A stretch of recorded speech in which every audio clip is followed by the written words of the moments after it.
Okay जी। बिस्मिल्लाहिर्रहमानिर्रहीम। तो जवानों और जवानियों, आज का जो टॉपिक है वो आपके सामने है जी। And the topic is projectile motion. अच्छा जी। अब प्रोजेक्टाइल मोशन मैं इसलिए कर रहा हूँ बिकॉज बहुत सारे स्टूडेंट्स ने मुझसे कहा कि सर प्रोजेक्टाइल मोशन थोड़ा सा करा दे, तो आई सेट कि ओके जी, चलिए जी पहले प्रोजेक्टाइल मोशन करवा देते हैं। वरना तो मेरा तो ख्याल था कि पहले मैं ऑप्टिक्स का चैप्टर करूंगा, लेकिन चलिए जी स्टार्ट करते हैं। बिस्मिल्लाह रहमान रहीम। अब कुछ बेसिक्स मैंने पहले से लिखी हुई है ताकि हमारा टाइम जो है वो वीडियो का कम रहे और आप ज़्यादातर बोर ना हो, ज़्यादातर उसमें एक्शन में ही हम रहें। अच्छा, what is the definition? Now the definition is कि सबसे पहले मोशन लगा हुआ है तो इसका मतलब इट इज़ अ मोशन। तो मैंने बड़े सिंपल अल्फाज में उसको लिखा हुआ है, ज़्यादा उसको लंबा नहीं करवाया। And that is simple, the 2D motion of a body, but that 2D motion of a body, that two-dimensional motion of a body must be in such a way that the only force acting on that particular body must be the force of the gravity, that is the weight of the body itself. हम उसके body के ऊपर लगने वाला कोई भी और दूसरा फोर्स जो है वो हम जो है इग्नोर करेंगे, किसी भी फोर्स को हम जो है वो नहीं लेंगे except gravity. So the motion of the body only under the influence of gravitational force is called what? Projectile motion. अच्छा, फिर उसके बेसिक्स मैंने यहां पर लिखे हैं और इन्हीं बेसिक्स को यूज करके हम आगे जाके नेक्स्ट वीडियो में इंशाल्लाह से हम जो है क्या करेंगे, कुछ इक्वेशंस डिराइव करेंगे प्रोजेक्टाइल मोशन के बारे में, कि मतलब हमें प्रोजेक्टाइल की हाइट के बारे में कैसे पता चलेगा, कितना फासला कवर करेगा, वगैरह वगैरह। वो आप नेक्स्ट वीडियो में खुद ब खुद जान लोगे। ठीक है जी। सो आज हम इस बेसिक्स पे थोड़ी सी रोशनी डालते हैं, समझते हैं, और फिर जो है इस बेसिक्स के अंदर ही सारा का सारा मसला है स्टूडेंट्स को। तो बेसिक्स हम आज क्लियर करेंगे इंशाल्लाह से। सो कंसिडर करें जी कि अब एक एक बेसिक्स को मैं डिटेल से एक्सप्लेन करूंगा। लेट अस से आई एम ओवर हियर। ठीक है जी, मेरे हाथ में पत्थर है। सही जी। सो जहां पर मैं खड़ा होता हूं तो जाहिर सी बात है, मैं जहां से ऑब्जर्वेशन लूंगा, सो ये this is my zero, this is my X, this is my Y, and this pointing right towards you is actually what? This is Z axis. लेकिन तो 2D मोशन तो हम आराम से इसको सी की हमें जरूरत नहीं पड़ती। अब मैं किसी बॉल को लेटर से यहां पर हिट करता हूं, फुटबॉल को हिट करता हूं, या किसी ऑब्जेक्ट को मैं थ्रो करता हूं जो कि मेरे हाथ में है। लेटर से जब मैं उसे थ्रो कर रहा हूं, सो वो एक्चुअली क्या कर रहा है? इस तरह की एक ट्रेजेक्ट्री बना रहा है। दिस इज लेटर से the trajectory of that particular object. ठीक है जी, राइट। अच्छा जी, दिस इज द ट्रेजेक्ट्री। अच्छा, अब यहां पर जहां से मैंने थ्रो किया है, ठीक है जी, राइट, दैट इज ओ। और ओ को मैं कहूंगा O is actually the point of what? Point of projection.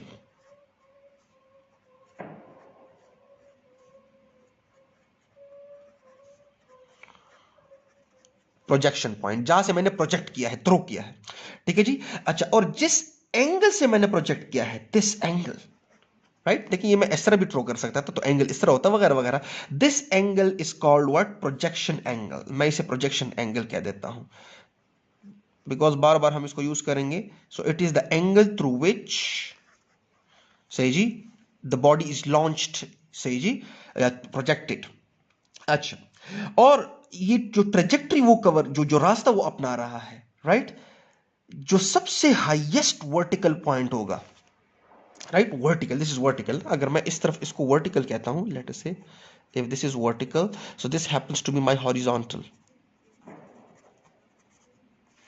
ठीक हुआ, राइट। सो जो हाईएस्ट पॉइंट वो अचीव करेगा, that happens to be what? That happens to be summit point. So let me represent that by S, that is a summit point.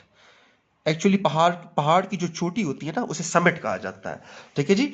अच्छा जी, और फिर वो जहां पर हिट करेगा, अगेन वापस आकर, ठीक है जी, let me call that I. अगरचे बुक में इस तरह यूज नहीं किया जाता, लेकिन मैं इसको यूज करता हूं because it is very helpful. I represents impact point, right, कि जहां पर वो लगने वाला है, जहां पर वो इंपैक्ट जो है वो अपना शो करेगा।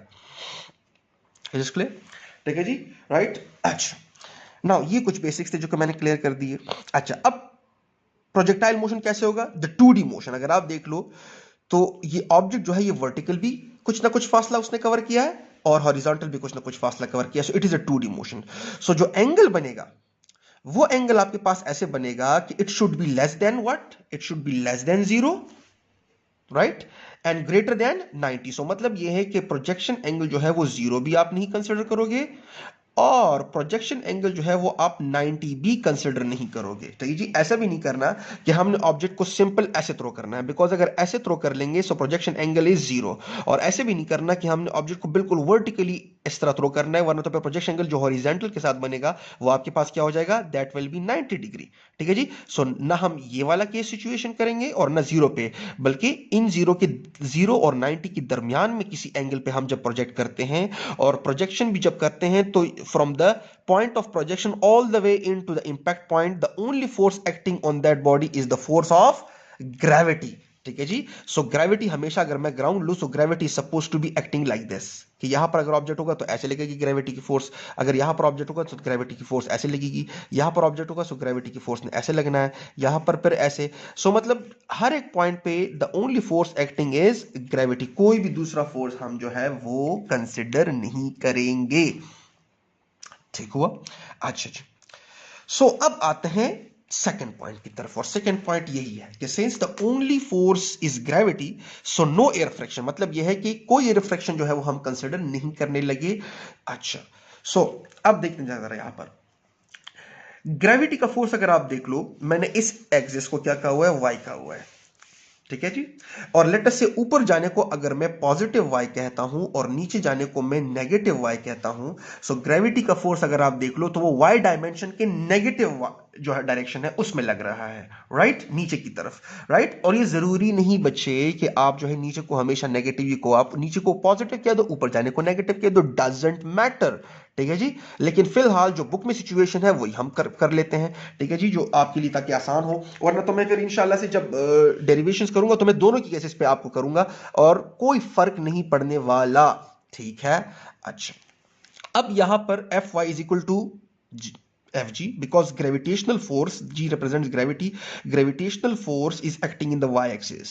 सही जी। अच्छा, अब हमें पता है from the Newton first law of motion कि जब जिस डायरेक्शन में फोर्स लगता है उसी डायरेक्शन में एक्सेलरेशन भी प्रोड्यूस होती है। सो फोर्स और लगने वाला net force and acceleration, these two are always parallel, बार बार बता चुका हूं और अभी फिर से बता रहा हूं, और प्रीवियस वीडियो में भी मैंने यही चीज जिक्र किया था कि एफ और एक्सेलरेशन का एक जोड़ा बनता है। सिमिलरली डिस्प्लेसमेंट, वेलोसिटी और मोमेंटम का एक जोड़ा बनता है, और ये रोटेशनल मोशन के लिए भी फॉलो होता है, राइट। प्रीवियस वीडियो में जो है वो ये आप देख सकते हैं। सो जिस डायरेक्शन में फोर्स तो एक्सेलरेशन भी उसी वाई एक्सिस में जो एक्सेलरेशन है that is the force, sorry Y axis में जो एक्सेलरेशन है that is the acceleration due to gravity, because gravitational force की वजह से जो एक्सेलरेशन पैदा होती है that is the gravitational acceleration. आप इसको जो है वेट ऑफ द ऑब्जेक्ट भी कह सकते हो। अच्छा, अब चूंकि these both are in the negative axis तो हम जी को भी through out the trajectory negative लेंगे और जी को भी through out the trajectory negative लेंगे, because it is in the negative Y axis. ठीक है जी। मैंने अपने चॉइस ऑफ कोऑर्डिनेट्स को ऐसे रखा हुआ है कि नीचे जाने को मैं नेगेटिव कह रहा हूं और ऊपर जाने को मैं पॉजिटिव कह रहा हूं। ठीक हुआ जी। एंड डजंट मैटर, अगर आप नीचे जाने को पॉजिटिव कह दो और ऊपर जाने को नेगेटिव कह दो तो फिर आपके पास यही जो चीजें हैं ये पॉजिटिव हो जाती हैं। ठीक है जी। और कैलकुलेशंस पे, रिजल्ट्स पे कोई असर नहीं पड़ता। ठीक है जी। They are just directions. ठीक है जी। ओके, नेक्स्ट वीडियो में इंशाल्लाह आपको ये खुद ब खुद पता चल जाएगा। अच्छा, अब ग्रेविटी के अलावा और कोई फोर्स तो लगना है नहीं, बिकॉज डेफिनेशन ये है कि only under the action of what, gravity. Let me underline, देखें ओनली का लफ्ज मैंने बार बोला, only under the action of gravity. So इसका मतलब यह है कि यहां पर कोई भी एयर मैंने जो है इमेजिन नहीं किया, तो जब कोई भी एयर नहीं होगा तो आप देखोगे कि हॉरिजॉन्टल एक्सिस पे किसी भी तरह का कोई भी फोर्स इस ऑब्जेक्ट पे नहीं होने वाला। ठीक है जी। The only force that is acting is in the Y axis, that happens to be the force of gravity. लेकिन हॉरिजॉन्टल एक्सिस में किसी भी किस्म का फोर्स जो है वो इस बॉडी की मोशन को इफेक्ट नहीं करने वाला। सो इसका मतलब ये है कि force in the x axis happens to be equal to 0, right. So इसका मतलब है जब फोर्स नहीं लगेगा so there is no change in the velocity. जब आप किसी ऑब्जेक्ट पे फोर्स नहीं लगाते तो इसकी वेलोसिटी में आप चेंज नहीं ला सकते, और जब आप उसकी वेलोसिटी में चेंज नहीं ला सकते तो automatically that brings us to the next point, that is actually कि उसके अंदर एक्सेलरेशन भी नहीं होगा। बट आपने यहां पर क्लियर होना है कि देखिए मैंने एक्स का सबस्क्रिप्ट पुट किया हुआ है कि इस डायरेक्शन में, इस डायमेंशन में नजर आ रहा है, इस डायमेंशन में कोई भी फोर्स नहीं लग रहा इन द हॉरिजॉन्टल। तो हॉरिजॉन्टल जो ऑब्जेक्ट की वेलोसिटी होगी उसमें भी कोई चेंज नहीं आने वाला। इसका मतलब है कि यहां पर अगर आपने ऑब्जेक्ट को जो वेलोसिटी प्रोवाइड की है लाइक दिस, नजर आ रहा है, राइट? ठीक है जी, let me zoom in on this ताकि आपको क्लियर हो जाए। ठीक है जी, ओके, राइट। यहां पर जो आपने ऑब्जेक्ट को वेलोसिटी दी है, ठीक हुआ, तो इसके दो कंपोनेंट्स बनते हैं since it is 2D motion ना, तो आपके पास एक उसका ये वाला कंपोनेंट हुआ, नजर आ रहा है, ठीक है जी, this happens to be the x component, और एक ये कंपोनेंट हुआ वेलोसिटी का, right? This is velocity, this is v x and this is v y. तो ऊपर जाते हुए आप देखोगे कि वी वाई जो है वो कम होता जाएगा, लेकिन वी एक्स पे कोई फर्क नहीं पड़ने वाला, बिकॉज इस डायमेंशन में कोई फोर्स लग ही नहीं रहा। तो आप देखोगे कि right from the point of projection, अल्फाज पे ध्यान दें, ठीक है जी, right from the point of projection velocity का जो एक्स कंपोनेंट है वो थ्रू आउट द ट्रेजेक्टरी अपने आप को क्या करेगा, बरकरार रखेगा all the way to the impact point just before hitting the ground. क्यों? बिकॉज हॉरिजॉन्टल एक्सिस में कोई फोर्स ही नहीं लग रहा। तो जब हॉरिजॉन्टल एक्सिस में कोई फोर्स नहीं लग रहा तो वो इस वेलोसिटी के इस वाले कंपोनेंट को जो हॉरिजॉन्टल में है उसको चेंज नहीं कर सकता कोई भी चीज। तो ऑटोमेटिकली वीएक्स अपने आप को जो है वो थ्रू आउट द ट्रेजेक्टरी मुस्तहकम रखेगा। ठीक है जी, so there is no change in the x component of velocity. So if there is no change in the x component of velocity, तो बॉडी के अंदर x डायमेंशन में, हॉरिजॉन्टल डायमेंशन में कोई acceleration produce नहीं होगा। ठीक है जी, सो जब कभी भी कैलकुलेशंस के अंदर आपके पास जो है ax आ जाए तो ऑटोमेटिकली हम यहां पर क्या पुट करेंगे कि ax happens to be equal to 0। ठीक हुआ जी, राइट, सही है। सो ये बेसिक्स हैं, ये आपको क्लियर होने चाहिए, बिल्कुल क्लैरिटी, इसमें किसी तरह की भी कोई शकु को शुभात नहीं होनी चाहिए। ठीक हुआ जी, राइट। हाँ, अब y कंपोनेंट पे मैं आता हूं। तो अगर आप देखो वेलोसिटी का y कंपोनेंट अगर आप देख लो, सो ये ऑब्जेक्ट जाएगा तो जाहिर सी बात है y कंपोनेंट में तो फोर्स लग रहा है ना, and that happens to be gravity, जो कि नीचे लग रहा है, डाउनवर्ड, राइट? ये जो मैंने ये वाले लाइंस रखी हैं, this is gravity, right? So automatically अगर ग्रेविटेशनल फोर्स डाउनवर्ड लग रहा है तो इसका मतलब ये है कि ये वाला जो फोर्स है ये इस ऑब्जेक्ट की जो वर्टिकल डायमेंशन में जो मोशन है उसको इफेक्ट जरूर करेगा। सो आप देखोगे कि हर एक पॉइंट पर वेलोसिटी का y कंपोनेंट डिक्रीज होता जाएगा। यहां पर ये इतना हो जाएगा, ठीक है जी, यहां पर आपके पास देखिए कम हो रहा है, हो रहा है, हो रहा है, हो रहा है, हो रहा है, और यहां पर आप देखोगे कि बॉडी की जो मोशन है right at this particular instant summit point पर, आप देखोगे कि बॉडी की जो टोटल वेलोसिटी है वो प्योरली वाई एक्सिस में हो गई है। Is is clear, right? So right eight the summit point, सही जी, वेलोसिटी का जो वाई कंपोनेंट है, ठीक है जी, एट S मतलब summit point, the y component of velocity happens to be equal to 0। Again please do not confuse this with the x component। यहां पर x component ने अपने आप को थ्रू आउट द ट्रेजेक्टरी बरकरार रखना है। सिर्फ y component क्या है कि यहां पर थोड़ा सा इतना, फिर इतना, फिर इतना, फिर इतना, फिर इतना, फिर इतना, फिर यहां पर जब आएगा तो automatically it will be what, it will be 0। Late me zoom in on this, देखिए y component देखिए यहां पर सबसे ज्यादा, फिर थोड़ा कम हुआ और कम हुआ और कम हुआ, होता जा रहा है, होता जा रहा है, होता जा रहा है, यहां पर बिल्कुल जीरो हुआ। बिकॉज अगर मैं यहां पर वेलोसिटी की डायरेक्शन देखूं तो देखिए यहां पर वेलोसिटी की डायरेक्शन जो है वो आपके पास क्या है, that happens to be like this, ऐसे है, ठीक है जी, राइट? और उसकी डायरेक्शन बदल रही है, बदल रही है, तो वाई कंपोनेंट खत्म हो रहा है। यहां पर at this very instant velocity purely जो है टोटल जो है वो एक्स एक्सिस में हो गई है। So the only component that जो है that is there at the summit point is the x component, और वाई कंपोनेंट यहां पर आपके पास क्या हो जाएगा, at summit point V Y happens to be equal to 0। So जब V Y happens to be equal to 0, so total velocity will be only in the form of the x component of the velocity, वो अपने आप को x component में show करेगी। ठीक हुआ जी, right? So this is the point जो कि आपके दिमाग में होना चाहिए। So only at summit point the y component is equal to 0, so the total velocity is only in the form of its x component. समझ में आई बात? ठीक है जी। अच्छा, एक और टर्मिनोलॉजीज हम बड़ी डिटेल से यूज करते जाएंगे। वो क्या होगा जी? ये बेसिक्स जो है ये मैंने लिखे हुए हैं, ये पूरे के पूरे हम यूज करेंगे आगे जाके, राइट, नेक्स्ट वीडियो में।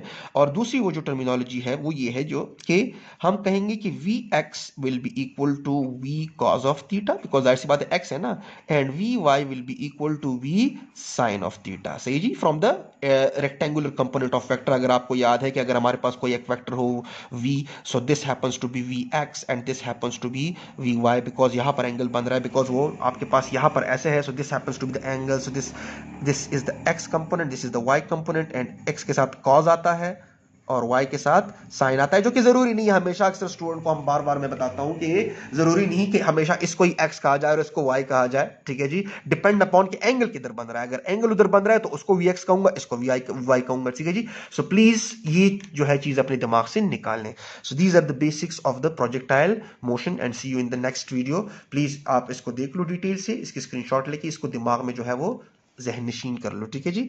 Okay, so see you in the next lecture. Bye bye.